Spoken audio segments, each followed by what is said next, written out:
আজ এই ভর দুপুর বেলায় আমাদের গ্রামে সবার চোখের সামনে দিয়ে একটা সাংঘাতিক ঘটনা ঘটে গেছে, সেটা তোমরা ভিডিওটা দেখলেই বুঝতে পারবে। তো ভিডিওটা তোমরা স্কিপ না করে পুরোটা দেখতে থাকো, আমি পরে তোমাদেরকে জানাচ্ছি আসলে ঘটনাটা কি ঘটেছিল।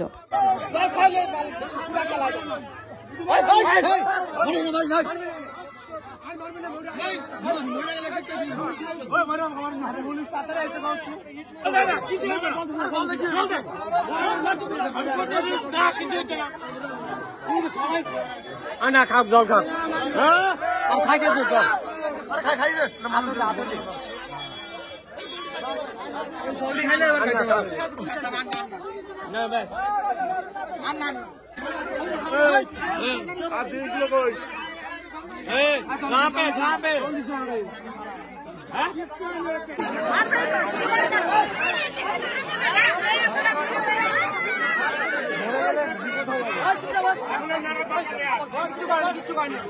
এই ভিডিওটা আমি এই জন্যই পোস্ট করলাম যে এই ভিডিওটা দেখে তোমরা সবাই সাবধান হয়ে যাও, কেননা এখন কিন্তু দিনে দুপুরেও বাড়ির মধ্যে চোররা ঢুকে চুরি করে নিয়ে যায়। আর সব থেকে এটাই খারাপ লাগছে যে এই চোরের সাথে কিন্তু তার স্ত্রী বা দুটো বাচ্চাও ছিল, যেমন একটা একদমই কোলের বাচ্চা, তার সাথে একটা 10-12 বছরের মেয়েও আছে, মানে দুটো বাচ্চা নিয়ে ফ্যামিলি সিদ্ধ এসে চুরি করতে, তাও আবার ঘরের মধ্যে ঢুকে গয়না গাটি টাকা পয়সা যা ছিল সবকিছু একদম লুটপাট করে নিয়ে চলেই যাচ্ছিল প্রায়। তো জিনিসপত্র নিয়ে বেশি দূর যেতে পারেনি, চোর ধরা পড়ে গেছে। আর এই যে তো আমি সবাইকে বলবো যে এরকম মানুষরা আসলে কিন্তু ভিক্ষা দেবেই না, তার সাথে ওদের সামনে দিয়ে কিন্তু কেউ বাড়ি ফাঁকা করে কোথাও চলে যেও না, যেহেতু বাড়ি ফাঁকা থাকলে কিন্তু ওরা সুযোগ বুঝে বাড়ি থেকে সবকিছু লুটপাট করে নিয়ে চলে যাবে। তো কেউ বাড়িতে ভিক্ষা করতে আসলে তাকে বুঝে শুনে ভিক্ষা দিও, আর বাড়ি ফাঁকা রেখে তো একদমই যাওয়া যাবে না, ওদের চোখের সামনে দিয়ে অন্তত ওদের চোখের সামনে থেকে কিন্তু একদমই বাড়ি থেকে সরাই যাবে না।